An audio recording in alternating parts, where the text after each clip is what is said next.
Api di Bukit Menoreh. Cerita, Esa Mintarja. Audiobook, novel silat. Bab 103. Ketiganya segera mendahului berjalan di depan. Kemudian Karti yang sedang menjaga Ki Gede yang masih terlampau lemah. Di belakang mereka adalah kedua kawan-kawan Karti yang telah ikut berkelahi melawan orang-orang Ki Tambakwedi. Perjalanan itu adalah perjalanan yang tegang. Setiap saat mereka harus bersiap menghadapi segala macam kemungkinan. Dalam keadaan itu, bagi Menoreh, tidak ada lagi batas yang dapat digoreskan, yang akan memisahkan daerah kekuasaan pasukan Sidanti dan daerah kekuasaan pasukan Samekta. Keduanya mungkin berada di segala tempat, dan keduanya mungkin merondai segala jalan di telatah tanah perdikan Menoreh. Sehingga dengan demikian, maka sukarlah bagi siapapun untuk dapat segera mengenal kawan atau lawan apabila mereka bertemu di perjalanan. Kita melingkari padukuhan Sampit, berkata salah seorang dari ketiga orang yang berkuda di depan. Kemana kita akan pergi? Terdengar suara Ki Argapati. Kita akan pergi ke Karangsari, Ki Gede. Dan kita harus melingkari padukuhan Supit, supaya kita berjalan dekat dengan daerah Wurawari. Kenapa kita memilih jalan Wurawari? Bertanya Karti. Ketiga orang yang berkuda di depan itu tidak ada yang segera menjawab. Bahkan mereka sejenak saling berpandangan. Kenapa? Desak Karti. Belum seorang pun yang menjawab. Ternyata kediaman mereka telah menimbulkan kecurigaan pada Karti, sehingga ia mendesak lebih keras lagi. Kenapa? Heh? Apakah ada rahasia yang harus kalian sembunyikan? Tidak. Tidak sama sekali. Tetapi aku ragu-ragu apakah beritaku tidak akan mengejutkan. Terutama bagi Ki Gede. Bodoh kau, bentak Karti. Kepada siapa kau akan menyampaikan semua persoalan kalau tidak kepada Ki Gede? Tetapi Ki Gede sedang terluka. Apa bedanya? Tetapi ketiga orang itu masih tetap ragu-ragu.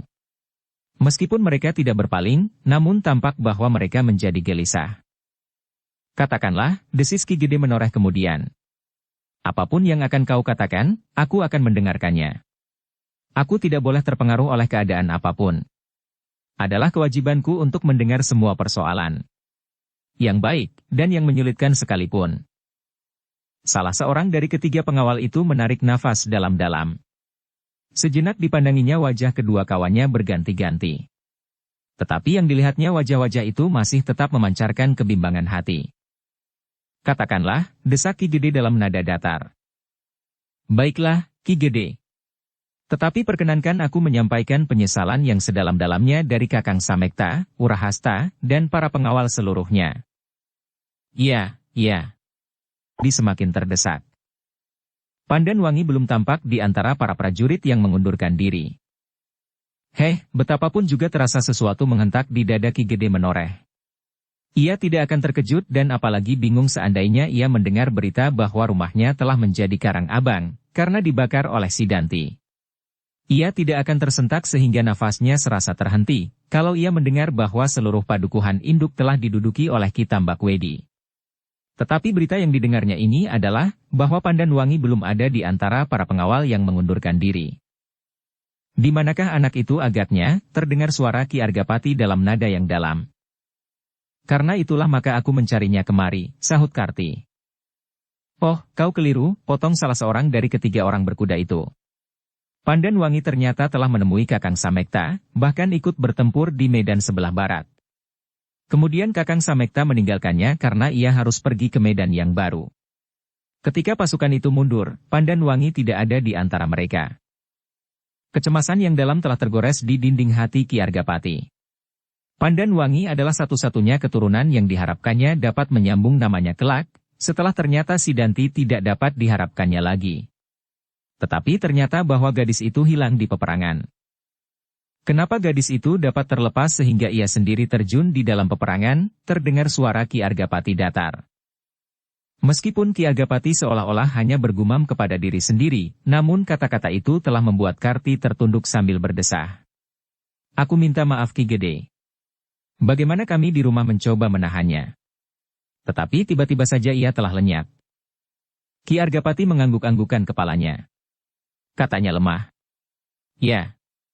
Tidak seorang pun dapat dipersalahkan. Anak itu mempunyai kaki untuk melangkah dan mempunyai kehendak untuk mendorong kakinya itu. Anak itu memang keras kepala. Karti tidak menjawab lagi. Meskipun Ki Gede tidak langsung menyalahkannya, namun ia adalah salah seorang yang diserahi untuk mengawasi anak itu. Dan ternyata anak itu kini hilang. Tetapi Ki Argapati menjadi semakin terperanjat ketika orang yang menyusulnya itu berkata. Beberapa orang melihat, Pandan Wangi terlibat dalam pertempuran melawan Ki Pedasura. Ketika pasukannya mundur, ia tertahan. Maksudnya dapat jelas kami tangkap, melindungi kami yang mundur dari senjata Pedasura yang ganas itu. Tetapi akhirnya, ia sendiri terpisah dari pasukannya. Jadi Pandan Wangi bertempur melawan Ki Pedasura, bertanya Argapati yang menjadi semakin cemas. Ya, Ki Gede. Seorang melawan seorang? Ya, Ki Gede. Oh.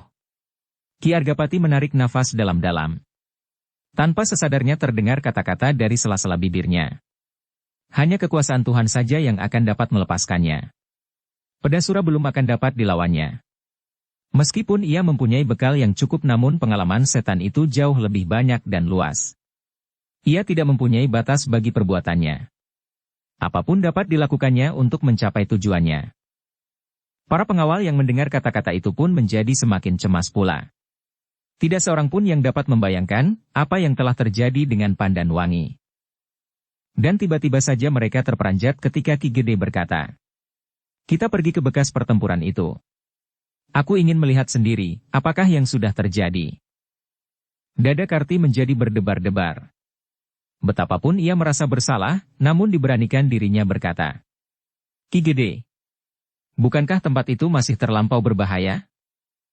Ya, sangat berbahaya, sahut salah seorang dari ketiga pengawal yang menjemputnya. Pedasura agaknya meninggalkan sekelompok orangnya di sekitar bekas pertempuran itu. Apapun yang akan terjadi aku akan melihat, kata-kata Argapati tiba-tiba menjadi tajam. Aku ingin melihat, apakah aku dapat menemukan mayat anakku. Kalau tidak maka ia pasti dibawa oleh Pedasura. Jika demikian, maka Pandan Wangi akan mengalami penderitaan yang mengerikan. Ki Gede berhenti sejenak. Lalu terdengar ia menggeram. Kalau demikian halnya, maka aku sendiri akan memimpin langsung pasukan menoreh yang ada untuk merebut kembali semua kedudukan. Aku harus menemukan Pandan Wangi dalam segala keadaan dan menemukan kembali keutuhan tanah perdikan menoreh, meskipun kini sudah tersayat-sayat. Dada Karti berdesir mendengar kata-kata itu. Ki Gede adalah seorang yang keras hati. Hampir setiap kata-katanya dilakukannya dengan baik. Karena itu maka dengan hati-hati ia berkata. Tetapi bukankah Ki Gede kini sedang terluka? Lukaku tidak seberapa. Aku sudah sembuh dan aku berterima kasih kepada orang bercambuk itu. Tetapi, Karti masih mencoba menahannya. Apabila Ki Gede langsung terjun di peperangan maka luka itu akan berbahaya. Jadi maksudmu, aku baiknya tidur di pembaringan, sedang anakku dan seluruh tanah perdikan menoreh sedang dibakar oleh api kedengkian, nafsu dan pamrih yang melonjak-lonjak, suara Ki Gede menjadi semakin keras, dan bahkan hampir berteriak. Karti menarik nafas dalam-dalam. Tetapi kecemasan yang merambat di dadanya menjadi semakin dalam tergores di dinding jantungnya. Ki Gede sudah mulai menentukan sikap. Jika demikian, maka sulitlah baginya, dan bagi siapapun untuk mengurungkannya. Karti adalah seorang yang sudah cukup lama berada di samping Ki Gede. Ia tahu benar sifatnya dan tabiatnya. Namun pengetahuannya tentang watak Ki Gede itulah yang kini membuatnya bingung dan tidak menentu. Cepat, tiba-tiba Ki Gede berteriak. Pacu kuda ini. Oh. Karti berdesah. Cepat, kau dengar. Jurit yang mengundurkan diri. Baiklah, Ki Gede. Karti tidak dapat berbuat lain kecuali mempercepat langkah kudanya. Dengan demikian maka yang lain pun menjadi semakin cepat pula. Kita tidak hanya sekedar lewat di daerah Hurawari. Tetapi kita akan singgah di padesan itu. Bukankah maksudmu, pertempuran berlangsung di daerah itu? Bukankah begitu, berkata Ki Gede kepada ketiga pengawalnya yang berkuda di depan. Ya, Ki Gede, jawab salah seorang dari mereka. Tetapi tempat itu benar-benar berbahaya. Kalau kita lewat di sekitarnya, mungkin kita akan mendapat bahan untuk mengetahui di mana Pandan Wangi berada. Tetapi kalau kita langsung masuk ke daerah Hurawari dalam keadaan serupa ini, maka kita telah kehilangan perhitungan. Persetan, sahut Argapati. Aku sendiri akan melihat darah itu. Aku bukan seorang yang terlampau bodoh dan tidak mempunyai perhitungan. Tetapi aku akan melihat bekas pertempuran. Ki Gede, suara Karti merendah. Bagaimana mungkin Ki Gede akan melakukannya? Baiklah, aku dengan kedua kawanku inilah yang melihatnya. Kami dapat mempergunakan cara apapun, sambil bersembunyi atau merangkak di antara tumbuh-tumbuhan. Tetapi kami tidak sedang terluka seperti Ki Gede saat ini. Terdengar Ki Gede menoreh menggeretakkan giginya. Seakan-akan ia sama sekali tidak mendengar kata-kata Karti itu. Bahkan ia berkata dengan lantangnya. Kalau perlu aku akan masuk ke padesan yang sudah diduduki pasukan Sidanti. Aku ingin tahu dengan pasti, apakah yang sudah terjadi dengan Pandan Wangi. Karti menarik nafas dalam-dalam. Tubuh Ki Gede menoreh masih terlampau lemah.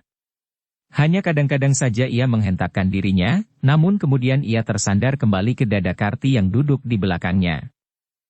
Jangan terlampau banyak bergerak Ki Gede. Aku takut kalau luka itu kembali berdarah lagi, berkata Karti kemudian. Ki Gede tidak menjawab. Tatapan matanya jauh menembus kabut malam yang keputih-putihan di bawah sinar bulan yang sedang purnama. Setitik embun jatuh dari dahan di atas mereka. Dingin. Namun betapa hangatnya dada Karti yang gelisah itu. Kalau benar-benar Ki Gede kehilangan pengamatan diri karena hilangnya Pandan Wangi, maka keadaan akan menjadi semakin sulit.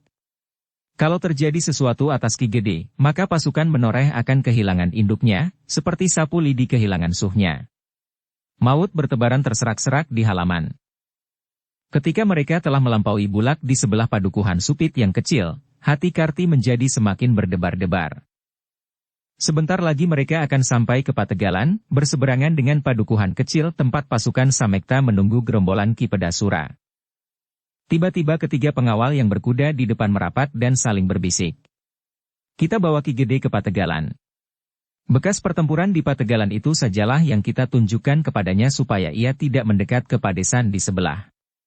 Aku yakin bahwa di padesan itu pasti dijaga oleh pasukan Sidanti. Iya, jawab yang lain. Dengan demikian pasti akan lebih aman bagi Ki Gede. Mereka mengangguk-anggukkan kepala mereka. Dan dengan demikian maka mereka agak menjadi tenteram. Karena mereka tahu bahwa Ki Argapati benar sedang dalam keadaan parah. Karena itu, ketika mereka sampai ke simpang 3 yang menuju ke Pategalan yang agak rimbun itu, ketiga pengawal yang berada di depan itu pun berbelok. Heh, kenapa mereka berbelok? Bertanya Ki Gede. Tunggu, teriak Karti.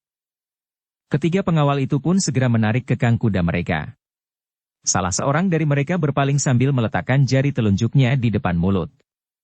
Pest, di padesan itu sedang berjaga-jaga pasukan Sidanti, desis salah seorang dari mereka setelah Karti mendekat. Tetapi kenapa kalian berbelok kemari? Bertanya Ki Argapati. Bukankah kita masih harus maju lagi untuk mencapai Wurawari?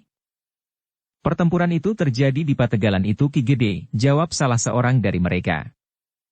Ki Gede mengerutkan keningnya. Namun ia menggeram.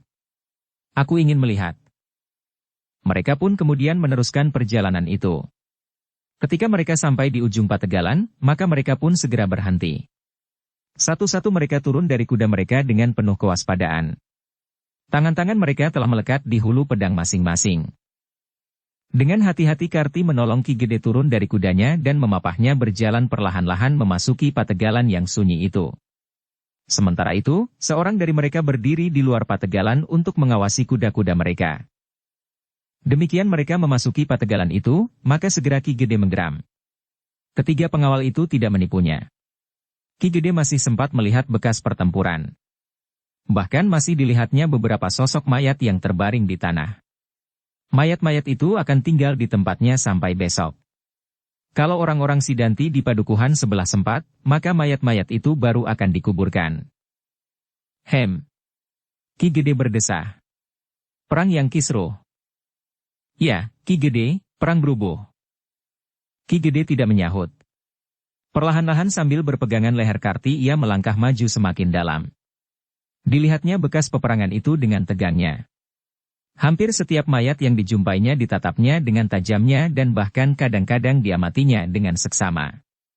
Kadang-kadang memang dijumpainya mayat-mayat orang yang pernah dikenalnya, pengawal tanah perdikan menoreh. Apakah pasukan Pedasura telah membersihkan medan ini dengan mengambil mayat kawan-kawannya dan mereka yang terluka parah? Bertanya Ki Gede menoreh. Aku kira belum, Ki Gede. Mayat masih banyak berserakan. Kalau Ki Gede sempat memperhatikan seluruh bekas medan ini. Ki Gede mengangguk-anggukan kepalanya. Katanya, menilik korban yang jatuh, seharusnya pasukan menoreh tidak dapat terdesak mundur. Kalau keadaan tidak berubah, Ki Gede. Tetapi suara titir yang menjalar dari timur telah menarik sebagian pasukan ini bersama Ki Samekta sendiri. Sedangkan Pandanwangi tetap berada di medan ini. Ki Gede mengangguk-anggukkan kepalanya pula. Ia masih juga melangkah maju menyusur bekas medan yang basah-basah. Aku akan menyusur garis surut pasukan menoreh, tiba-tiba Ki Gede bergumam. Karti terperanjat. Sehingga dengan serta-merta ia berkata, terlampau berbahaya Ki Gede. Ki Gede tidak menjawab, tetapi ia melangkah terus sambil berpegangan pundak Karti. Ki Gede masih terlampau lelah. Seandainya tidak ada bahaya apapun di perjalanan, maka Ki Gede akan terlampau banyak membuang tenaga. Aku tergantung di pundakmu. Tiba-tiba Ki Gede bergumam. Itu bukan berarti Ki Gede tidak mengeluarkan tenaga. Tetapi tenagaku masih cukup. Jangan kau cemaskan. Aku tidak akan mati karena berjalan menyusur jalan surut sampai ke tempatnya yang sekarang. Di sepanjang jalan mundur itu aku akan mencari mayat Pandanwangi. Karti menjadi bingung. Tetapi ia tidak dapat berhenti, karena Ki Gede yang tergantung di lehernya masih berjalan selangkah-selangkah terus, meskipun dengan susah payah. Tetapi yang mencemaskan Karti dan pengawal-pengawal yang lain, bukanlah tenaga yang akan dikeluarkan oleh Ki Gede itu sendiri, meskipun hal itu pun harus mendapat perhatian, tetapi bahwa di garis surut para pengawal tanah perdikan menoreh itu, pasti akan ditemui suatu pengawalan yang ketat dari orang-orang Sidanti. Ki Gede, berkata salah seorang dari ketiga pengawal yang menjemput Ki Gede. Kalau kita akan menyelusur garis surut itu, berarti kita harus berjalan dari sini sampai ke Karangsari. Ki Gede menarik nafas dalam-dalam. Apabila ia ingin menyusur bekas peperangan sampai ke tempat para pengawal itu menarik diri, memang ia harus berjalan dari Pategalan itu, lewat Wurawari melalui beberapa bulak lagi sampai ke Karangsari. Meskipun demikian Ki Gede bergumam. Tetapi aku akan menemukan putriku di sepanjang daerah itu. Tak seorang pun yang segera dapat menjawab. Mereka terpaksa berjalan menurut bekas-bekas peperangan di Pategalan itu. Semakin lama semakin menepi. Para pengawal yang menjemput Ki Gede tahu benar, bahwa sebentar lagi mereka harus melalui daerah persawahan yang terbuka semakin dekat dengan tempat-tempat yang mungkin dihuni oleh orang-orang Sidanti. Ketika mereka melangkah semakin maju lagi, tiba-tiba salah seorang dari ketiga pengawal itu berkata, Ki Gede, tidak ada gunanya kita mencarinya lebih jauh. Ki Gede memandangnya dengan penuh keheranan. Kenapa? Di sini Pandanwangi bertempur. Ki Argapati dalam nada yang dalam. Aku tahu, jawab Ki Gede. Tetapi bukankah mereka mundur? Yang mundur adalah pasukan pengawal. Pandanwangi mencoba melindungi kami. Aku tahu betapa besar tanggung jawabnya sebagai putra Ki Gede. Kami sudah mencoba untuk membawanya serta. Tetapi ia tidak bersedia. Sedang keadaan peperangan telah memaksa kami untuk selangkah demi selangkah mundur terus, kalau kami tidak ingin binasa sesuai dengan perintah Pandanwangi sendiri sebagai pimpinan kami waktu itu sepeninggal Samekta. Wajah Ki Gede menjadi semakin tegang. Pandanwangi terpaksa bertempur seorang lawan seorang melawan Ki Pedasura. Tiba-tiba terdengar Ki Gede menggeram. Sejenak ia berdiri membeku tergantung di pundak Karti. Namun kemudian ia berkata lantang. Kita kembali ke induk pasukan di Karangsari. Aku akan memimpin pasukan itu langsung ke padepokan induk. Aku harus menemukan Pandanwangi dalam keadaan apapun. Para pengawalnya menjadi berdebar-debar. Dan mereka mendengar Ki Gede berkata, di sini aku tidak menemukan mayatnya. Anak itu pasti dibawa oleh Ki Pedasura. Dada Karti menjadi semakin bergetar. Bahkan para pengawal itu menjadi terbungkam untuk sejenak. Namun kemudian salah seorang dari mereka berkata, apabila demikian, maka aku akan tinggal di sini. Untuk apa? Aku akan mencoba mencari sekali lagi. Lebih teliti di daerah peperangan ini. Ki Gede berpikir sejenak. Kemudian katanya, "Terserahlah kepadamu. Tetapi aku akan segera menyiapkan pasukan yang ada. Aku tidak mau menunda lagi. Hilangnya Pandan Wangi adalah karena salahku. Aku terlalu bernafsu untuk menjaga harga diriku dengan perang tanding itu, sehingga keadaan tanah perdikan ini menjadi terpecah belah, dan anakku satu-satunya itu hilang." Ki Gede tidak menunggu jawaban apapun lagi. Bersama Karti ia segera kembali ke kudanya. "Cepat, kita pergi ke Karangsari." Setelah menolong Ki Gede naik, maka Karti pun segera naik pula. Dua dari mereka tinggal di Pategalan itu untuk melihat kemungkinan yang mengerikan apabila hal itu terjadi atas Pandan Wangi. Sedang Ki Gede dengan tergesa-gesa segera meneruskan perjalanan mereka ke Karangsari. Di perjalanan itu Ki Gede bergumam, "Kita hindari daerah yang dikuasai Sidanti." Karti mengerutkan keningnya. Ia agak heran mendengar pesan itu. Selama ini Ki Gede agaknya sama sekali tidak ingin menghindar dari kemungkinan bertemu dengan lawan, namun tiba-tiba pesan itu diberikannya. "Aku akan memimpin pasukan," geramnya kemudian. Karti mengangguk-anggukan kepalanya. Kini ia tahu bahwa Ki Gede merasa bahwa tugasnya masih belum selesai, sehingga ia tidak mau tertahan lagi di perjalanan ini. Kuda-kuda itu pun kemudian berpacu dengan kencangnya. Debu yang keputih-putihan meloncat di belakang kaki-kaki kuda yang berderap di jalan kecil di tengah-tengah bulak yang panjang.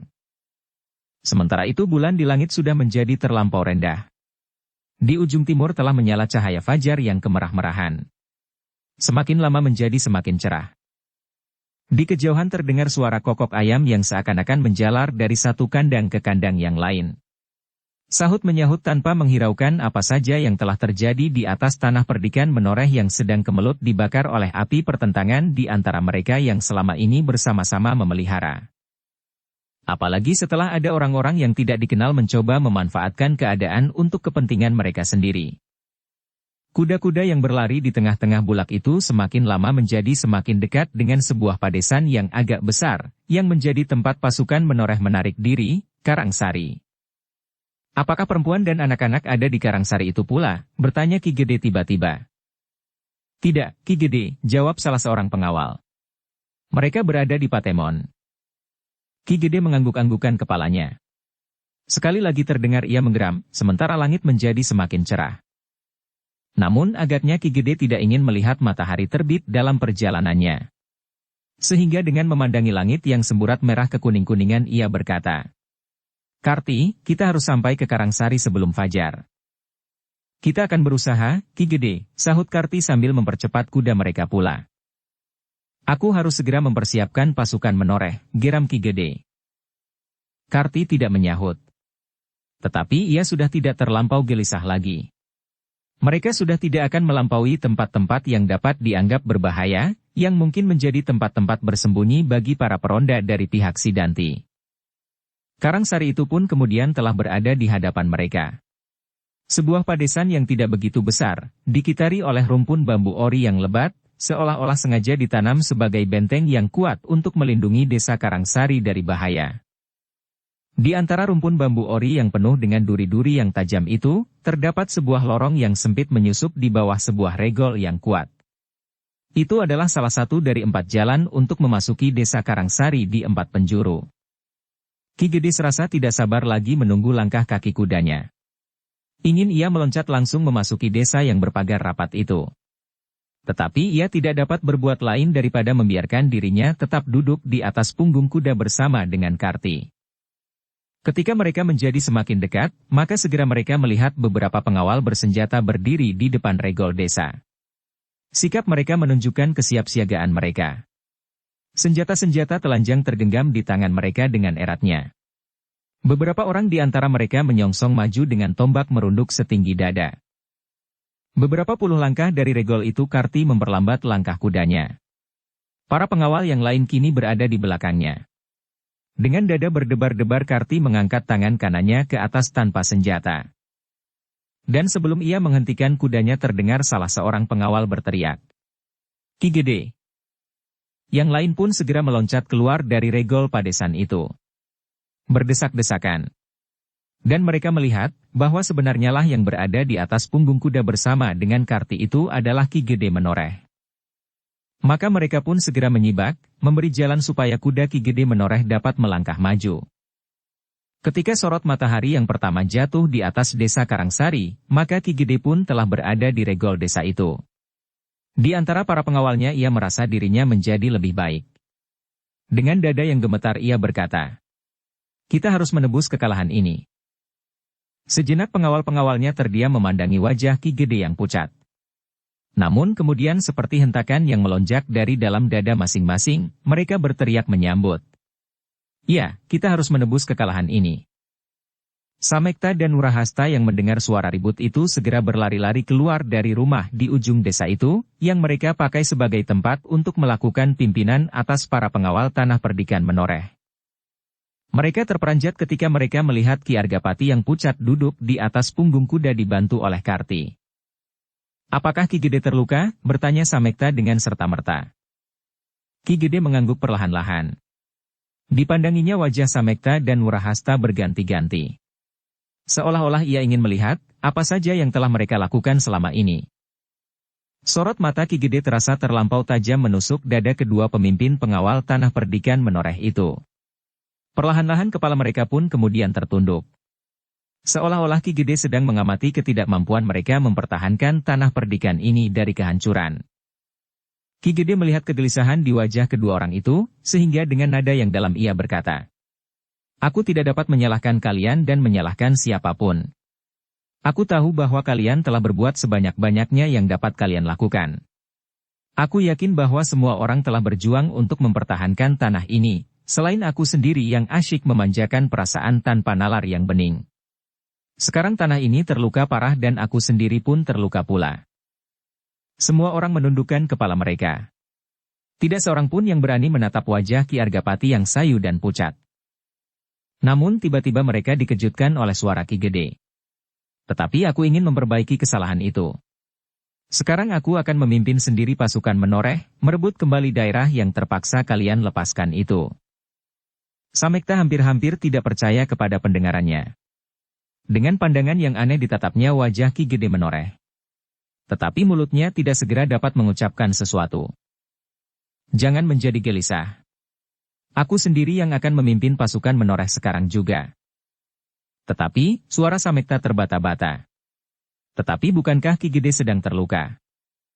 "Lukaku tidak seberapa. Aku akan segera menjadi kuat lagi. Tetapi Ki Gede memerlukan beristirahat. Meskipun hanya 1 hari ini. Mungkin besok Ki Gede telah menjadi pulih kembali dan mampu memimpin pasukan Menoreh yang masih ada untuk merebut kembali semua tempat yang telah terpaksa kita lepaskan.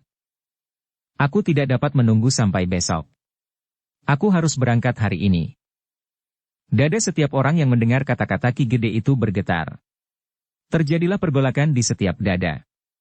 Dorongan perasaan mereka, apalagi ketika mereka melihat Ki Gede sudah ada di antara mereka, seakan-akan telah membakar jantung mereka dan mendidihkan darah mereka.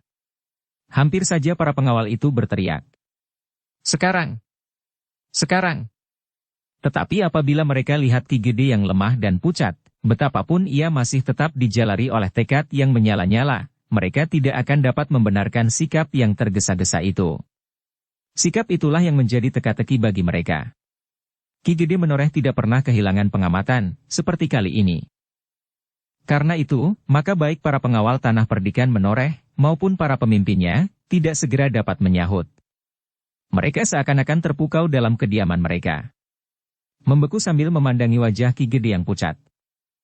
Karena tidak seorang pun yang mengucapkan sepatah kata menyambut perintahnya, maka Ki Gede berkata pula, "Kenapa kalian menjadi beku? Apakah kalian ragu-ragu, bahwa kita tidak mampu lagi untuk merebut setiap kedudukan yang telah kita tinggalkan?" Samekta menelan ludahnya. Selangkah ia maju mendekati Ki Gede dengan dada yang berdebar-debar. Menurut tanggapannya, pasti ada sesuatu yang menyebabkan Ki Gede menjadi terlampau tergesa-gesa mengambil keputusan. "Ki Gede," berkata Samekta dengan hati-hati. "Marilah. Kami persilahkan Ki Gede beristirahat. Marilah, kita membicarakannya dengan tenang." Tetapi Ki Gede Menoreh sama sekali tidak berkenan di hati. Dengan keras ia menjawab, "Aku tidak akan membicarakannya. Kalau kalian masih mengakui aku sebagai kepala tanah perdikan, maka aku akan memerintahkan kalian untuk bersiap sekarang." Setiap dada terasa berdesir mendengar kata-kata Ki Gede itu. Sejenak mereka saling berpandangan. Ki Argapati tidak pernah demikian. Namun Samekta masih mencoba bertanya. Ki Gede, apakah yang menyebabkan Ki Gede harus melakukannya sekarang? Bagaimana seandainya besok atau setiap saat apabila Ki Gede sudah pulih kembali? Oh, kalian terlampau memikirkan diri sendiri, suara Ki Argapati menjadi semakin keras. Kini ia duduk tegak di atas punggung kudanya meskipun Karti masih belum turun juga. Kalian tidak dapat merasakan betapa sakit hatiku mengalami peristiwa ini. Mungkin terlampau pribadi, dan mungkin kalian tidak mau terseret dalam kepentingan ini. Kalau demikian baiklah. Aku akan mengambil jalan lain. Tetapi aku harus mendapatkannya sekarang dalam segala keadaan. Samekta menjadi semakin tidak mengerti. Dipandanginya sejenak wajah Urahasta. Tetapi Urahasta yang bertubuh raksasa itu seakan-akan membeku di tempatnya. Di tubuhnya masih tergores jalur-jalur merah, bekas-bekas luka oleh sentuhan senjata lawan ketika ia bertempur mati-matian mempertahankan rumah kepala tanah perdikan menoreh. Agaknya karena sesuatu hal, maka ia tidak mati di peperangan itu. Seandainya pada saat itu Pandan Wangi masih ada di dalam rumah itu, maka ia tidak akan beranjak sampai ke ujung hidupnya. Baiklah, berkata Ki Argapati kemudian. Beristirahatlah. Aku akan pergi sendiri. Samekta menjadi semakin bingung. Karti pun menjadi bingung pula. Apalagi ketika ia tersentuh tubuh Ki Argapati yang menjadi terlampau panas. Panas oleh benturan yang terjadi di dalam tubuhnya. Benturan antara obat yang memampatkan lukanya dengan warangan yang ada pada ujung senjata Ki Tambak Wedi yang tergores di dada Ki Gede menoreh itu, meskipun tidak terlampau tajam. Ki Gede, berbisik Karti lirih. Tubuh Ki Gede menjadi terlampau panas. Mungkin terjadi sesuatu di dalam tubuh Ki Gede. Oh, desah Ki Argapati, mungkin. Tetapi aku merasa semakin sehat. Aku sudah hampir pulih kembali. Tetapi apakah agaknya yang memaksa Ki Gede untuk berbuat sekarang? Bertanya Karti pula. Mungkin karena Ki Gede merasa kehilangan Pandan Wangi? Sudah aku katakan, sahut Ki Gede. Namun agaknya pertanyaan Karti itu telah membuat Samekta, Urahasta dan orang-orang lain menjadi terperanjat. Dengan terbata-bata Samekta bertanya, maksud Ki Gede. Ki Gede ingin menemukan Pandan Wangi? Dan karena itu Ki Gede akan pergi sekarang? Sudah aku katakan.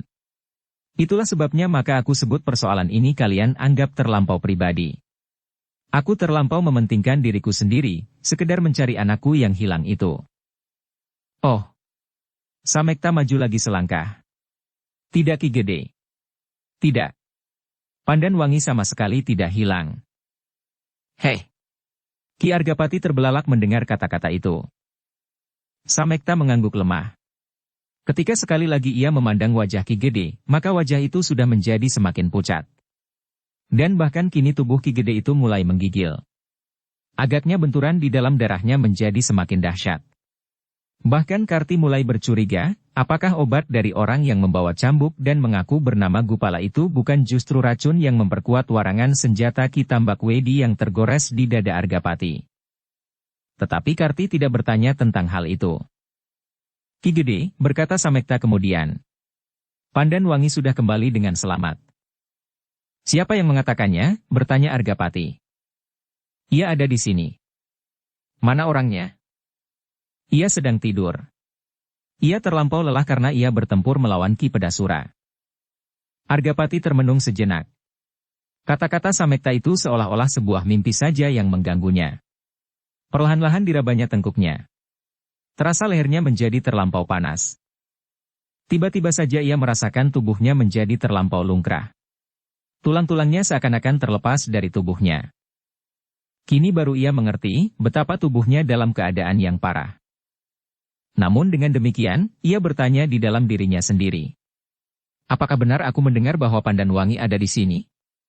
Atau karena keadaanku, maka aku menjadi kehilangan kesadaran, atau pingsan, atau mimpi, atau dalam keadaan apapun. Tetapi itu hanya sekedar bayangan di dalam hati? Tetapi ia mendengar lagi Samekta berkata. Marilah Ki Gede, kami bawa Ki Gede kepadanya. Kepada Pandan Wangi. Ki Gede masih tetap ragu-ragu. Tetapi ia menganggukkan kepalanya sambil menjawab. marilah.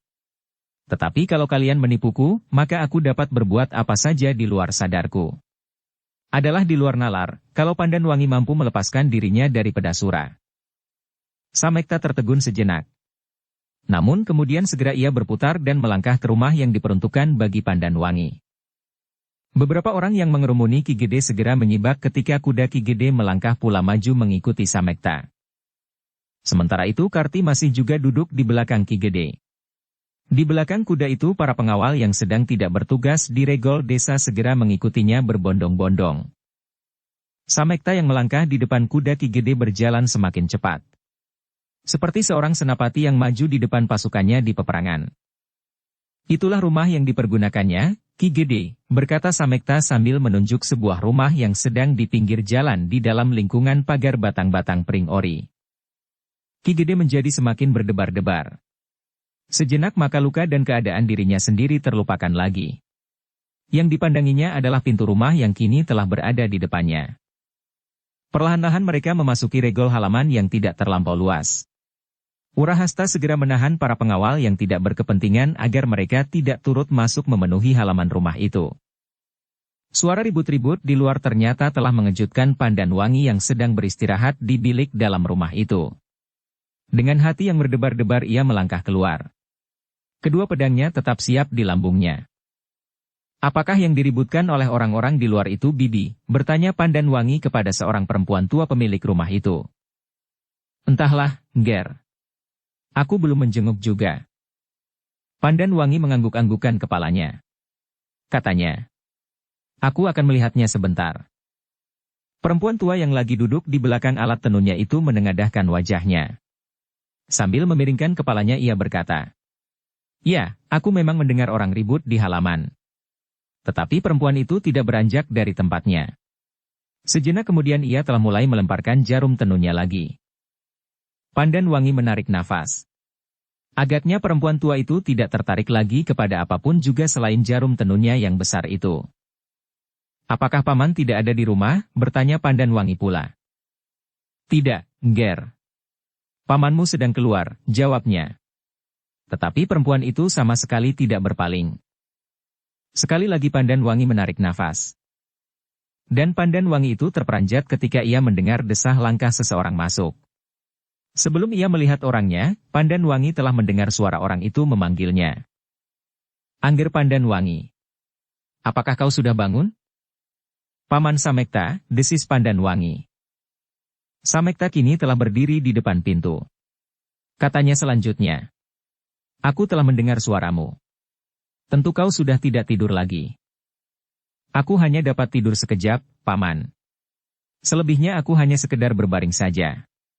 Pandanwangi berhenti sejenak, lalu. Siapakah yang berada di luar selain Paman Samekta? Marilah, lihatlah sendiri. Siapa? Urahasta. Ah. Pandanwangi berdesah. Ada yang lain lagi, Ger, marilah, lihatlah sendiri. Pandanwangi masih juga ragu-ragu. Tetapi Samekta mendesaknya. Marilah, Ger, lihatlah siapakah yang menunggumu di luar. Samekta tidak menunggu jawaban Pandanwangi. Segera ia berbalik dan melangkah keluar, melintas pendapa. Dengan ragu-ragu Pandanwangi mengikutinya di belakang. Ketika ia melangkahi pintu, maka di bawah tangga pendapa dilihatnya seekor kuda yang dipegangi oleh seorang pengawal. Di belakang pengawal itu ia melihat Karti sedang menolong seseorang turun dengan susah payah dari kuda itu. Tiba-tiba Pandanwangi terpekik. Ayah. Dengan cepatnya Pandanwangi meloncat berlari menyongsong ayahnya yang baru saja turun dari punggung kudanya. Menilik keadaannya, Pandanwangi segera dapat mengetahui bahwa sesuatu telah terjadi atas ayahnya itu. Karena itu maka dadanya serasa berhenti, seolah-olah menghentikan arus nafasnya. Ki Argapati mendengar suara anaknya. Sejenak ia menengadahkan dadanya. Dipandanginya seseorang yang berlari ke arahnya. Seorang gadis dengan dua buah pedang di lambungnya sebelah menyebelah. Pandanwangi. Pandanwangi yang berlari-lari itu langsung memeluk ayahnya yang lemah sambil berdesis. Ayah, kenapa ayah? Ayahnya tidak segera menjawab. Tetapi Pandanwangi terperanjat ketika tubuhnya tersentuh badan ayahnya. Ayah terlampau panas. Dengan tangannya yang lemah dilayani oleh Karti, Ki Argapati membelai kepala putrinya. Terdengar suaranya terlampau dalam. Kau selamat Pandanwangi. Ya, ayah, aku selamat, sahut Pandanwangi, suaranya menjadi gemetar. Betapa ia bertahan, namun ia adalah seorang gadis. Karena itu, maka terasa di pipinya air matanya mengalir satu-satu. Aku mendengar kau terlibat dalam perang tanding melawan Ki Pedasura. Ya, ayah. Hanya tangan Tuhanlah yang dapat menyelamatkanmu. Pandanwangi mengangguk.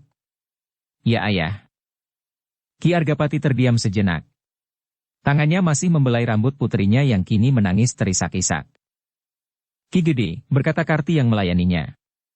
Sebaiknya, silakan Ki Gede naik dan beristirahat. Oh. Pandanwangi berdesah sambil melepaskan pelukannya. Ya, ayah. Silahkan ayah naik. Apakah ayah terluka? Argapati mengangguk perlahan. Terdengar suaranya semakin lirih. Ya, aku terluka Wangi. Dan tubuh ayah terlampau panas. Apakah luka itu berbahaya dan parah? Argapati tidak segera menyahut. Dipalingkan wajahnya, beredar di halaman rumah itu. Dilihatnya beberapa orang pengawal berdiri mematung. Yang lain menyilangkan tombaknya di regol, supaya orang-orang yang tidak berkepentingan tidak masuk ke halaman. Ayah, apakah luka ayah cukup parah? Ki Argapati yang lemah itu menggelengkan kepalanya. Desisnya. Tidak Wangi. Lukaku tidak terlampau parah. Tetapi ayah sangat pucat dan tubuh ayah sangat panas. Ki Argapati mencoba tersenyum. Namun tampak betapa ia menahan gejolak di dalam tubuhnya. Perasaan yang aneh menjalar menyusur peredaran darahnya. Di dalam dadanya serasa menyala api yang sangat panasnya. Angger, potong Karti kemudian ketika Pandanwangi masih ingin bertanya.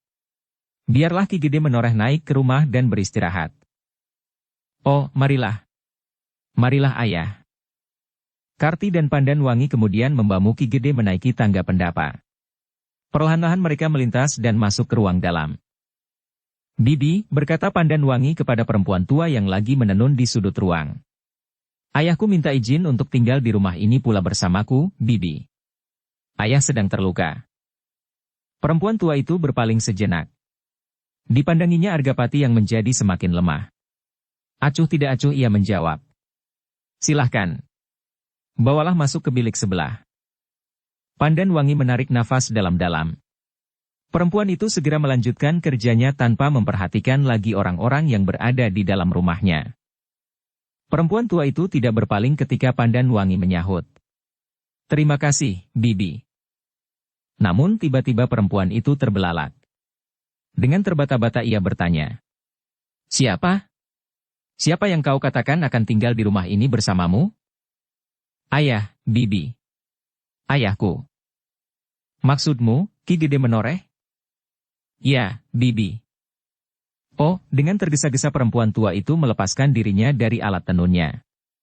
Dengan tergesa-gesa ia berdiri dan berkata, Maaf. Maafkan aku. Aku tidak menyadari bahwa yang datang adalah Ki Gede Menoreh. Maka terbungkuk-bungkuk perempuan tua itu melangkah ke bilik yang lain sambil berkata, Di sini. Disinilah Ki Gede akan beristirahat. Dengan tergesa-gesa pula ia mengemasi pembaringan di dalam bilik itu. Dibentangkannya tikar pandan yang putih sambil bergumam. Aku tidak menyangka bahwa Ki Gede akan sudi singgah di rumah ini. Ki Gede Menoreh yang terluka itu pun segera dibaringkan di pembaringan itu. Tubuhnya ternyata menjadi semakin panas, dan nafasnya menjadi tersengal-sengal. Karti, Samekta, Urahasta, Pandanwangi, dan beberapa pemimpin pengawal yang lain menungguinya dengan cemas. Betapa garangnya Pandanwangi, namun sebagai seorang gadis yang menghadapi ayahnya yang terbujur dengan wajah pucat dan tubuh menggigil, Pandanwangi tidak dapat menyembunyikan perasaannya. Betapa ia mumpuni mempergunakan sepasang senjatanya, namun untuk mengatasi keadaan ayahnya ia tidak dapat mempergunakan kemampuannya mempergunakan sepasang pedangnya. Dalam keadaan yang demikian, maka tidak ada yang dapat memberinya pengharapan selain kekuasaan yang tertinggi. Tidak ada senjata, tidak ada pedang, tombak atau apapun juga yang akan mampu menolongnya, selain sumber hidupnya. Karena itu, maka baik Pandan Wangi maupun Ki Argapati sendiri, dalam keadaan demikian telah melepaskan dirinya dari segala macam kemampuan diri, segala macam jenis senjata dan ilmu yang paling dahsyat sekalipun. Kini mereka mencoba mendekatkan diri semakin lekat kepada penciptanya. Namun ternyata Ki Gede Menoreh yang telah lebih dalam menyadap pengalaman hidup, lebih cepat dapat menyandarkan perasaannya. Ia lebih cepat meletakkan dirinya ke dalam tangan Yang Maha Kuasa, dalam pasrah diri yang sedalam-dalamnya. Karena itu, maka tiba-tiba ia menarik nafas dalam-dalam. Dicobanya untuk tersenyum dan berkata lirih kepada Pandan Wangi. Pandan Wangi, kenapa kau menjadi terlampau cemas? Ayah panas sekali, bahkan menggigil. Luka ini sudah diobati Wangi. Jangan cemas. Karti menarik nafas dalam-dalam. Ia bahkan menjadi semakin curiga terhadap obat yang telah ditaburkan di atas luka Ki Gede. Tetapi ia tidak dapat mengatakannya, supaya Ki Gede Menoreh tidak menjadi cemas pula. Tetapi agaknya Ki Gede dapat mengerti kecemasan yang tersirat di hati Karti, sehingga sambil tersenyum ia berkata, "Jangan mencemaskan obat yang telah kau taburkan di atas luka itu Karti. Aku percaya bahwa orang itu tidak akan berkhianat meskipun aku sudah hampir tidak dapat mengingatnya lagi siapakah dan bagaimanakah bentuk wajahnya." Karti mengerutkan keningnya. Namun ia bertanya pula, "Tetapi bukankah keadaan Ki Gede menjadi semakin sulit?" Ki Gede adalah seseorang yang memiliki pengetahuan yang jauh lebih luas dari orang-orangnya. Dalam keadaan yang demikian ia masih dapat membuat perhitungan atas dirinya sendiri. Katanya, "Mudah-mudahan aku menjadi segera lebih baik, Karti. Mungkin benturan antara kekuatan racun pada senjata tambak wedi dan obat yang ditaburkan di atas lukaku, telah terjadi di dalam arus darahku. Tetapi kalau aku mampu mengatasinya, maka aku akan segera baik." Karti tidak menjawab. Tetapi kecemasan masih membayang di wajahnya, di wajah Hurahasta dan di wajah Samekta, bahkan di wajah-wajah yang lain. Dalam keadaan yang demikian, ternyata bahwa orang-orang di sekitar Ki Gede itu tidak mampu lagi untuk menenteramkan hati mereka sendiri, apalagi bagi yang sedang terluka. Setiap kali mereka berdesah untuk melepaskan ketegangan yang menghimpit dada mereka. Dalam ketegangan, mereka yang berada di sekitar Ki Gede berdiri tegak dalam kediaman. Mereka memandang wajah Ki Gede yang pucat dan suram. Yang dapat mereka lakukan hanyalah menunggu apa yang akan terjadi atas Ki Gede kemudian. Namun di dalam hati mereka tidak sepi dari doa dan harapan atas kemurahan Tuhan Maha Pencipta. Nafas Ki Gede Menoreh pun menjadi semakin deras. Arus panas di dalam darahnya menyebabkannya basah oleh keringat. Pandan Wangi akhirnya tidak dapat menahan ketegangan di dalam dirinya sehingga terloncatlah pertanyaannya kepada Karti. "Paman, obat apakah yang telah dipergunakan oleh ayah?"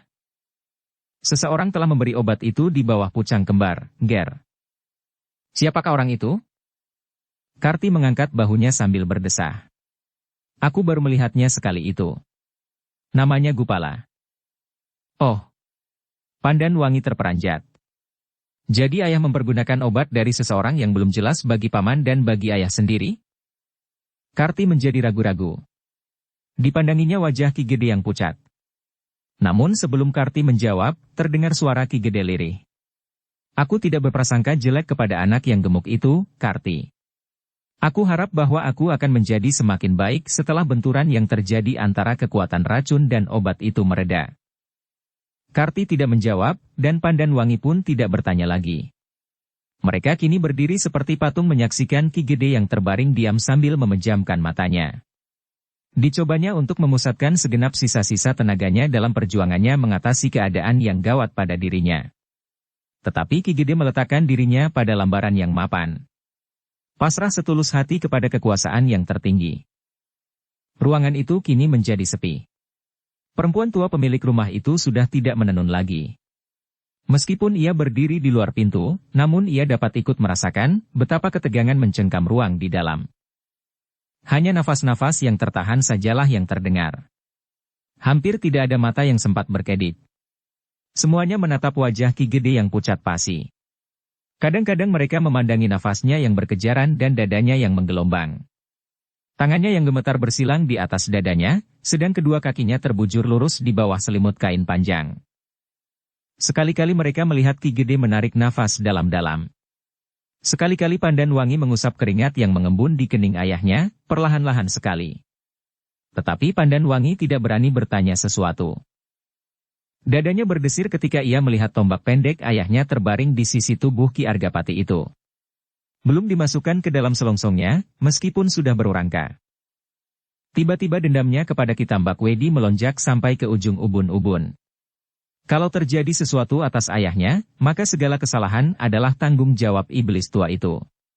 Sejak ayahnya kawin dengan ibunya yang sudah mengandung kakaknya Sidanti, kemudian kemelutnya tanah perdikan menoreh adalah akibat semata-mata dari kelahiran Sidanti, dan akhirnya keadaan ayahnya yang parah saat ini. Tanpa sesadarnya, maka Pandan Wangi menggeretakkan giginya, sehingga Karti berpaling ke arahnya. Orang tua itu segera dapat menangkap betapa kemarahan menyala di hati gadis yang perkasa itu. Karti menarik nafas dalam-dalam. Tetapi ia segera menyadari bahwa tidak ada seorang pun yang akan mampu melawan Ki Tambak Wedi selain Ki Gede Menoreh.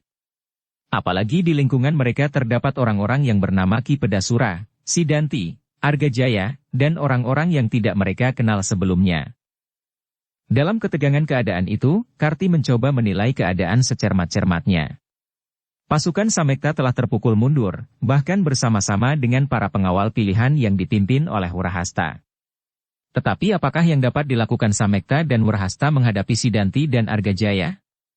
Adalah suatu keajaiban bahwa Pandan Wangi tidak terbunuh atau tertangkap ketika ia berkelahi melawan Ki Pedasura. Tetapi Pandan Wangi masih belum mengatakan, apakah sebabnya ia berhasil melepaskan dirinya. Angan-angan mereka itu segera tersentak ketika mereka mendengar desah Ki Gede menarik nafas dalam-dalam. Perlahan-lahan ia menggerakkan tangannya, kemudian sekali lagi menarik nafas dalam-dalam. "Ayah," desis Pandan Wangi. Ki Gede tidak segera menjawab. "Ayah, ayah." Pandan Wangi menjadi pucat. "Ayah." Hampir saja ia menjerit sambil memeluk ayahnya, apabila Karti tidak segera menahannya. "Jangan, Ger. Jangan membuat ayah terkejut. Lihat, nafasnya menjadi semakin teratur."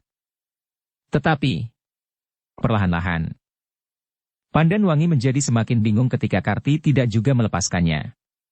Lenyaplah gambaran seorang prajurit yang tangkas di peperangan. Yang ada kini adalah seorang gadis yang kecemasan menunggui ayahnya, satu-satunya orang tuanya yang ada, yang sedang dibelai maut. "Tidak, Ger. Lihatlah. Ayah sedang mencoba mengatasi kesulitan yang ada di dalam dirinya dengan memusatkan segenap kemampuannya dan kekuatan yang tersisa. Ayah sedang memohon kepada Tuhan dengan segenap hatinya, segenap budinya. Marilah kita ikut berdoa di dalam hati. Tetapi, bagaimanakah keadaan ayah itu nanti? Jangan cemas. Kita pasrahkan keadaannya kepada penciptanya. Tetapi menilik tata lahir yang kasat mata, keadaan ayahmu menjadi semakin baik. Tetapi, apakah obat itu bukan justru menyesatkan?" Pertanyaan itu menyentuh perasaan Karti yang betapapun kecilnya mempunyai dugaan serupa pula. Tetapi ia yakin, bahwa Ki Gede sendiri, seorang yang hampir mumpuni, pasti dapat membedakan, apakah yang sedang terjadi atas dirinya, sehingga karena Ki Gede sendiri sama sekali tidak berprasangka, maka ia tidak berbuat apa-apa. "Paman." Pandan Wangi mendesak. "Apakah tidak ada seorang dukun yang cukup cakap untuk mengetahui, apakah yang menyebabkan ayah menjadi terlampau panas dan parah seperti ini?" Karti tidak dapat menjawab pertanyaan itu. Seandainya ada seorang dukun yang cakap tentang obat-obatan, namun Ki Argapati sendiri telah mantap mempergunakan obat dari orang yang belum begitu dikenalnya itu. Tetapi meskipun demikian, ikhtiar itu harus dilakukan. Pendapat Pandan Wangi itu dapat diusahakan seandainya mungkin. Karena itu sambil mengangguk-anggukan kepalanya ia berdesis. "Memang hal itu pun akan dapat kami coba." Karti pun kemudian berbisik kepada seseorang yang berdiri di belakangnya, untuk menghubungi pemimpin-pemimpin pengawal yang lain. Yang mungkin dapat memanggil seseorang yang mampu menolong keadaan Ki Gede yang sedang parah itu. Orang itu pun mengangguk-anggukan kepalanya sambil berkata, "Aku akan mencoba." Tetapi orang itu harus benar-benar dapat dipercaya. Lebih baik apabila orang itu tinggal di daerah ini. Orang yang selama ini selalu berhubungan dengan Ki Gede dalam soal obat-obatan ternyata kini telah berada di pihak Sidanti. "Kiwasi," bertanya orang itu. Karti mengangguk. Ya, orang itu ternyata kini berpihak kepada lawan meskipun selama ini ia selalu dekat dengan Ki Gede dalam soal obat-obatan. Pengawal itu mengerutkan keningnya. Tiba-tiba ia bertanya. Tetapi bukankah obat yang dipergunakan oleh Ki Gede ini bukan obat dari Kiwasi? Karti menggelengkan kepalanya. Bukan, aku kira bukan. Namun terbersit keraguan-raguan di dalam dadanya. Apakah anak yang gemuk itu bukan sekedar suruhan Kiwasi untuk meracuni Ki Argapati? Ah, kenapa aku menjadi terlampau cemas, berkata Karti di dalam hatinya. Ki Gede telah mengenal ciri-ciri orang yang memberinya obat. Agaknya Ki Gede mempercayainya. Kenapa aku menjadi terlalu gelisah?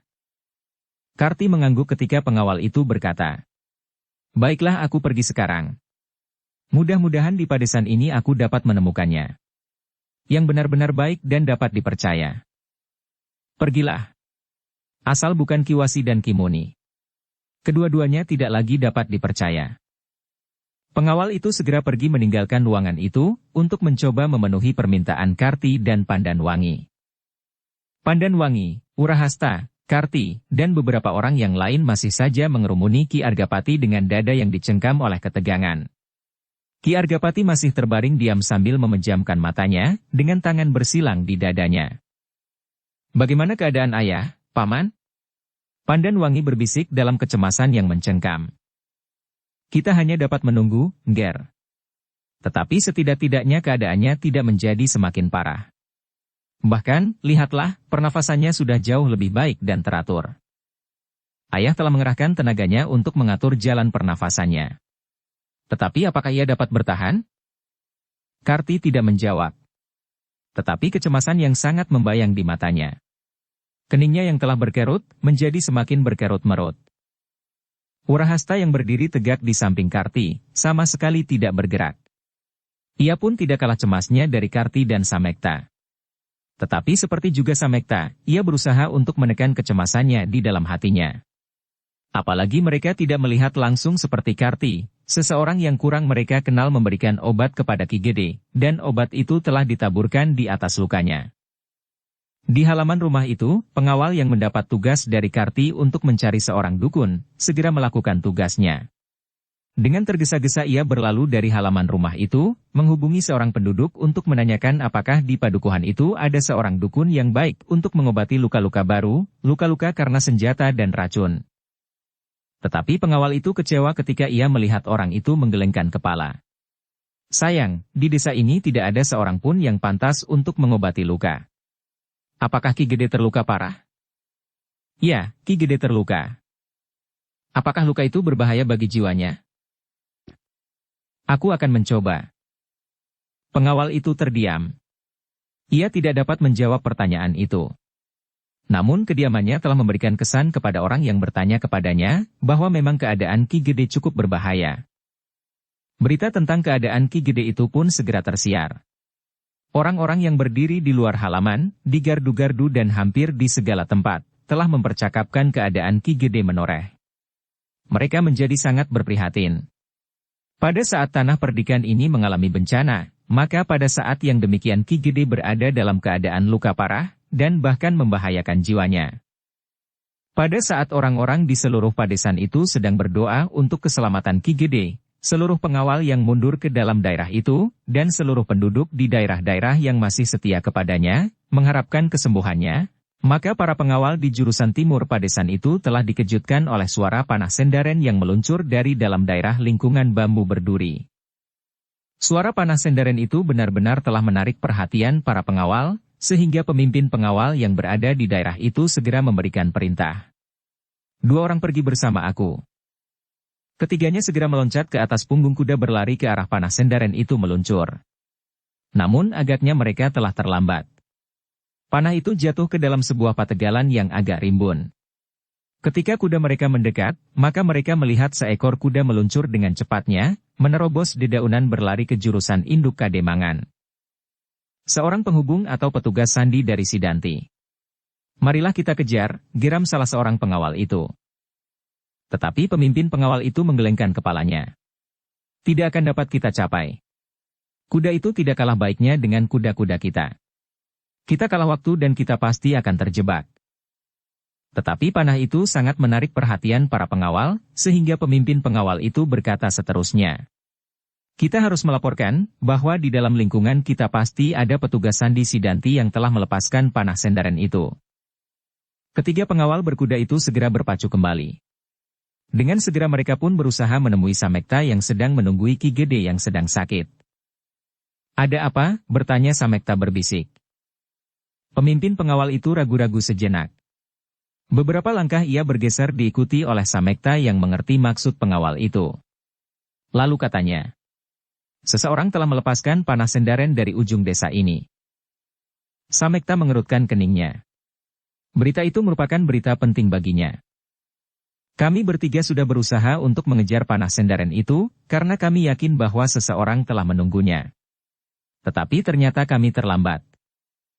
Kenapa? Panah Sendaren itu merupakan sesuatu yang tiba-tiba bagi kami. Ketika kami berkuda menyusul arah panah itu, maka seekor kuda yang lain telah berlari kencang-kencang dari pategalan sebelah. Apakah kalian tidak mengejarnya? Sudah terlampau jauh. Samekta mengangguk-anggukan kepalanya. Ke-1 ia dapat mengerti bahwa mustahil para pengawal dapat berbuat terlampau cepat dan tiba-tiba memacu kudanya secepat anak panah pula. Tetapi peristiwa itu tidak akan dapat dibiarkannya saja. Maka sebelum ia menemukan pemecahan ia berkata, awasi keadaan baik-baik. Usahakan untuk mengetahui siapakah yang telah melepaskan anak panah itu, atau setidak-tidaknya berusaha untuk mencegah, jangan sampai hal serupa itu terulang. Pemimpin pengawal itu menganggukkan kepalanya. Kemudian ia minta diri meninggalkan rumah itu. Sekali ia berpaling, mencoba memandang wajah Ki Gede dari sela-sela yang mengerumuninya. Wajah itu masih juga pucat, dan mata Ki Gede masih saja terpejam. Karti yang berdiri di samping Pandan Wangi dengan gelisahnya menunggu orang yang disuruhnya mencari seorang dukun yang mungkin dapat membantu Ki Argapati, tetapi orang itu masih juga belum datang. Sedang keadaan Ki Gede merupakan teka-teki yang menegangkan bagi mereka yang tidak begitu mengerti tentang persoalan serupa itu. Dengan tergesa-gesa Karti menyongsongnya, ketika orang yang disuruhnya itu memasuki pintu. Tetapi ia menjadi kecewa ketika orang itu mengangkat bahunya sambil berkata, tidak ada. Tidak ada seorang pun yang dapat melakukannya dengan meyakinkan. Di sini memang ada dukun-dukun kecil yang hanya mampu mengobati luka-luka kecil. Mungkin sakit sawan atau kerasukan. Tetapi tidak untuk melawan luka yang begitu parah. Karti menggeleng-gelengkan kepalanya. Ia menjadi semakin cemas. Tetapi ia sama sekali tidak dapat berbuat sesuatu. Perlahan-lahan ia melangkah kembali ke tempatnya di samping Pandan Wangi. Bagaimana, Paman? Bisik Pandan Wangi. Belum, Ger. Orang itu belum menemukan. Tetapi yang lain masih akan berusaha terus. Pandan Wangi mengerutkan keningnya. Kecemasan yang sangat membayang di wajahnya. Tetapi seperti juga Karti, ia pun tidak mampu berbuat apa-apa selain menunggu. Menunggu dan berdoa di dalam hati. Ia masih mengharap bahwa secepatnya akan ada orang yang datang untuk membantu memperingan penderitaan Ki Gede dengan segala cara. Namun sebenarnya ia tidak akan dapat mengharap siapapun. Karti pun tidak, karena orang yang disuruhnya itu tidak lagi berusaha untuk mendapatkan orang lain. Tidak ada orang yang dapat diharapkannya lagi. Namun sementara itu, seseorang berjalan tertatih-tatih mendekati gardu penjagaan.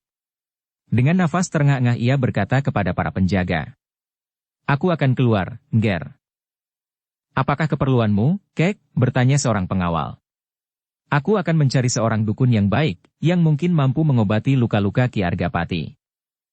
Kemana kau akan pergi? Kemanapun juga. Ki Samekta menyuruh aku mendapatkannya segera dimanapun. Beberapa orang pengawal saling berpandangan sejenak. Ketika pemimpin pengawal menganggukkan kepalanya, maka pengawal itu berkata, pergilah. Hati-hati, Kek. Keadaan semakin gawat. Oh, tidak ada lagi halangannya buat seorang seperti aku, Ger. Aku sudah tua. Tetapi kau harus hati-hati. Apalagi kalau orang lain tahu bahwa kau mencari obat untuk Ki Argapati. Baik, Ger. Orang itu pun kemudian berjalan tersuruk-suruk di panasnya matahari meninggalkan padesan yang dilingkungi oleh pering ori yang rapat, membentengi tempat pemusatan pasukan induk pengawal tanah perdikan menoreh yang terdesak dari padukuhan induk. Berita tentang luka Ki Argapati memang sudah tersebar sampai hampir seluruh tanah perdikan. Tetapi tidak seorang pun di luar lingkungan pagar Pring Ori yang tahu keadaan sebenarnya dari luka Ki Gede itu. Ki Tambak Wedi yang tahu benar tentang luka itu pun tidak dapat membayangkan akibatnya. Apakah yang kemudian terjadi dengan Ki Gede itu? Apakah luka itu menjadi bertambah parah, ataukah Ki Gede dapat mengabaikannya? Ketika Ki Tambak Wedi meninggalkannya, tampaknya Ki Gede masih tetap segar dan mampu melawannya. Karena itu, maka Ki Tambak Wedi memerlukan keterangan. Yang diharapkannya adalah beberapa orang yang memang sudah berada di dalam lingkungan Pring Ori itu, di padukuhan kecil tempat induk pasukan menoreh menempatkan dirinya. Ketika seorang petugas sandinya datang dan melaporkan bahwa sudah ada tanda panah sendaren dari seseorang di dalam lingkungan pasukan menoreh, maka harapan Ki Tambak Wedi menjadi semakin besar untuk segera dapat mengetahui apakah yang telah terjadi dengan Ki Argapati. Ia pasti segera datang, desisnya. Sidanti mengangguk-anggukan kepalanya. Tetapi ia tidak menjawab. Sekilas dilihatnya wajah Argajaya dengan sudut matanya. Wajah itu pun sama sekali tidak memberikan kesan apapun juga. Sementara itu, orang tua yang keluar dari daerah tertutup, pemusatan pasukan menoreh semakin lama menjadi semakin jauh dari regol desa. Ketika orang tua itu berbelok dan masuk ke dalam daerah Pategalan, maka tiba-tiba ia menarik nafas dalam. Punggungnya yang selama ini terbungkuk-bungkuk menjadi tegak kembali. Sambil menggeliat ditekankannya kedua tangannya di lambungnya sambil bergumam lirih. Serasa hampir patah punggungku. Sejenak kemudian orang itu berpaling. Sama sekali tidak dilihatnya seseorang menyusulnya. Daerah itu benar-benar merupakan daerah mati. Aku harus segera menyampaikannya kepada Sidanti, bahwa luka Ki Argapati sangat parah, bahkan hampir merenggut jiwanya, katanya di dalam hati. Orang itu mengangguk-anggukan kepalanya. Namun ketika ia akan melangkahkan kakinya ia mendengar gemerisik di sampingnya. Cepat ia meloncat dan bersiaga untuk menghadapi setiap kemungkinan. Sejenak kemudian dari balik rimbunnya dedaunan, muncul seseorang sambil berkata, aku sudah mengira. Orang tua itu terperanjat. Orang yang muncul dari balik rimbunnya dedaunan itu adalah salah seorang pengawal menoreh. Apa yang kau duga? Bertanya orang tua itu. Aku bercuriga melihat kau keluar dari Padesan untuk mencari obat buat Ki Argapati. Ki Samekta tidak akan memerintahkan kepadamu, seandainya ia benar-benar memerlukan. Ternyata belum terlampau jauh, kau telah membuka kedokmu. Kau ternyata tidak terlampau tua seperti yang kau perankan. Kau belum begitu lemah dan belum saatnya berjalan tersuruk-suruk. Bahkan agaknya kau masih mampu untuk bertempur. Orang tua itu menarik nafas. Hidung petugas sandi pengawal menoreh cukup tajam. Bukankah kau juga orang menoreh? Kita pasti sudah pernah berjumpa sebelum ini. Aku pernah mengenalmu, tetapi tidak tertatih-tatih dan tersuruk-suruk seperti keadaanmu pada saat kau keluar dari regol desa itu. Itulah yang membuat aku bercuriga. Tetapi kau tetap dilepaskan, seolah-olah kami sama sekali tidak menaruh perhatian atasmu. Nah, sekarang, marilah kita kembali saja. Kalau kau tidak terlalu banyak ribut, maka kau tidak akan mengalami nasib terlampau jelek. Orang tua itu mengerutkan keningnya. Sesaat ia tegak seolah-olah membeku. Namun tiba-tiba, secepat kilat ia mencabut sehelai keris kecil dari werangkanya di bawah bajunya. Tanpa mengucapkan sepatah kata pun lagi ia langsung menyerang, menusuk dada. Tetapi pengawal dari menara itu pun telah mempersiapkan dirinya. Sehingga dengan demikian, maka ia pun mampu untuk meloncat menghindari serangan itu. Kau melawan, Kek, katanya. Orang tua itu tidak menjawab, tetapi serangannya telah berulang lagi. Semakin lama semakin cepat. Kerisnya mematuk-matuk dengan dahsyatnya seperti seekor belalang yang melenting-lenting untuk hinggap di tubuh pengawal tanah perdikan menoreh itu. Dengan demikian, maka petugas sandi dari menoreh itu tidak dapat terus-menerus menghindar dan menghindar. Akhirnya ia pun harus bertempur pula. Sesaat kemudian kedua tangannya telah menggenggam sepasang pisau belati pendek, yang segera terayun-ayun dengan dahsyatnya, menyambar-nyambar mengimbangi gerak keris lawannya. Demikianlah, maka perkelahian itu pun semakin lama menjadi semakin sengit. Masing-masing ternyata adalah orang-orang terpilih. Orang-orang yang memiliki beberapa kelebihan dari kawan-kawan mereka sehingga mereka mendapat tugas untuk melakukan pekerjaan-pekerjaan yang berbahaya. Setelah perkelahian itu berlangsung beberapa saat, maka ternyata bahwa pengawal tanah perdikan yang sedang bertempur itu memiliki beberapa kelebihan dari lawannya. Umurnya masih jauh lebih muda dan nafasnya masih tetap segar, meskipun ia telah memeras kemampuannya. Sedang orang tua yang bersenjata keris itu semakin lama telah menjadi semakin susut tenaganya. Nafasnya mulai mengganggunya, dan ketuaannya agaknya berpengaruh juga atas kelincahannya, meskipun sebenarnya ia tidak perlu berjalan tertatih-tatih dan tersuruk-suruk. Bersambung ke bab 104.